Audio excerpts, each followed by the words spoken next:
Hello. This week, I've been talking to a few friends about finding their niche and their personal monopoly. And what I've realized through these conversations is that it is actually much better to instead focus on your personal mission instead of your personal monopoly. And there are a few reasons why. And so, with the personal monopoly, I often feel like it feels really weirdly self serving because it sounds like you're trying to monopolize a space and trying to take it over. And I feel like for many of us that are more others oriented, it actually makes us feel uncomfortable subconsciously, and therefore we've been avoiding finding the personal monopoly for that reason. And instead, I feel like the phrasing of personal mission is a lot better because it allows us to focus on serving others instead. And likewise, the other discomfort that comes from personal monopoly is that it implies that you have to be in a niche. And I think that right now there has been a vibe shift of some kind where it is no longer cool to be in a niche. You gotta be broad and you gotta like cover a ton of topics because you are a human being with tons of interests. And it's weird and repetitive to always talk about the same thing, and you're actually tiring out your audience over time. So, for that reason, I think the word mission is a lot better because it allows us to be able to be quite broad in our approach and in the topics we cover. So, it's almost like thinking of yourself as a nonprofit rather than a company. And so, why do you need to define something like a personal mission in the first place, right? So, for me, I was also surprised because I thought, maybe personal mission is something that will emerge over time and I will go along with it. But after doing an exercise with my friend Visa, I found that it is monumental in clarifying who my correct target audience would be, like as in people who would probably find my content the most interesting and relevant to their lives.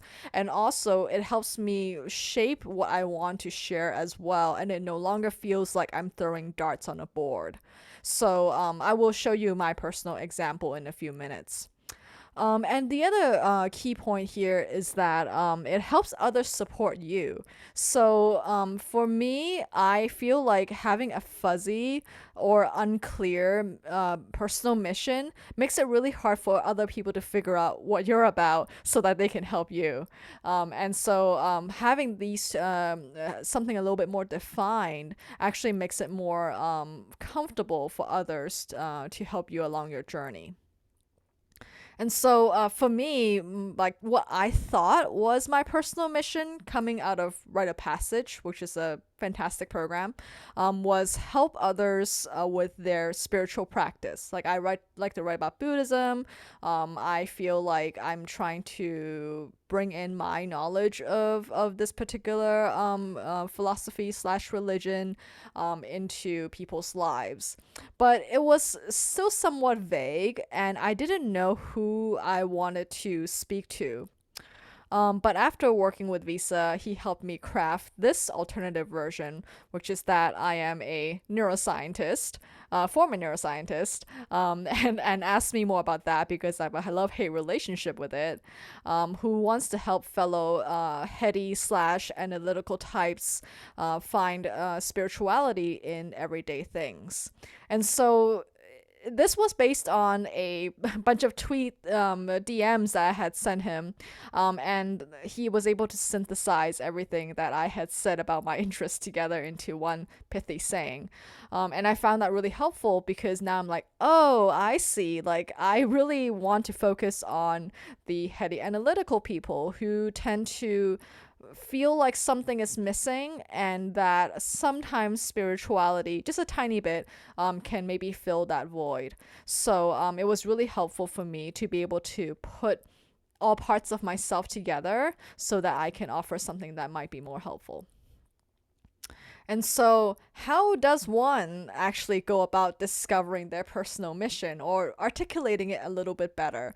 And for those of you who have tried it, you would know that this is a really painful process because and I feel like it's almost like it's not a true personal mission your process of discovering it is not painful, because in order to find this, you have to get into the depths of your soul or spirit or whatever it is, and it is really uncomfortable to look at that parts of ourselves, because it is so raw and vulnerable. So if you find this process or even thinking about it a little bit painful, you're actually probably in the right direction.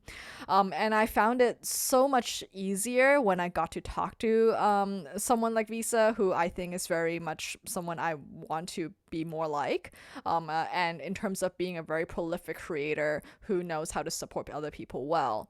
And I was very privileged to be able to play that role for a couple of my friends this week as well. So I think that in order to discover your personal mission, it really does help to work with a creative friend who knows what you're trying to get out of this exercise, and who understands where you're coming from as well, who gets your message without you having to re-explain yourself over and over again. And in fact, if you observe that sometimes they tell you back what you're trying to say in a way that surprises you, I think that friend is the one that you should go to in order to do this exercise of personal mission discovery. And so I think there's like two ways that might be a little bit more friendly or visual to think about it. So I don't know whether you can see this very well. Oops, I need to go back there. So this is the meme with where there is Death talking with a dog, where he says, ask if he was a good boy, and Death says that, you were the best. So I mean, no matter, it's funny because I talk about Buddhism a lot, but I'm like, the image of like going to heaven is a little bit more crisp and clean. So if you were like, after as we all do, like pass away, what would you like to be known for as your like good boy or good girl or good non-binary pal like thing that you're known for, and that you would feel relieved to know that you've achieved after you passed away?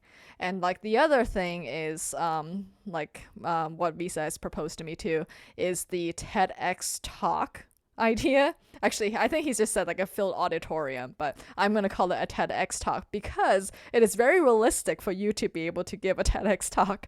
I think you just have to really apply and look for institutions that you have affiliations with. But yeah, like, if there is a filled auditorium already, you don't have to do any promotional work because, we all like love doing that. And they're ready to listen to your message and you have about 20 minutes to talk about it. What would you want them to walk away with? And I think like one variation of this question I've seen maybe on the Tim Ferriss podcast was like, hey, if you can have a billboard, what would you put on that billboard? But I actually don't find that a very helpful exercise because it forces you to be very pithy in what you say, and like, you can put like 5 words on there, but in reality, as you know, when you summarize like some wisdom into 5 words, it actually becomes really trite. So I would say like a 20-minute format of a message that you would like to share makes it a lot more substantial and more realistic in order to communicate your personal mission and your message for others. And so, yeah, I hope that you find this helpful. I think this message is really to a lot of my creative friends. But I think this is helpful even if you have a corporate 9-to-5 job or if you are, self-employed in other ways, because it really helps to give a sort of North Star as to what you can do with your life, right? And it makes it a lot more clear who the target audience is as well. So yeah, thanks for listening. I hope to share more about my journey in further articulating my personal mission too.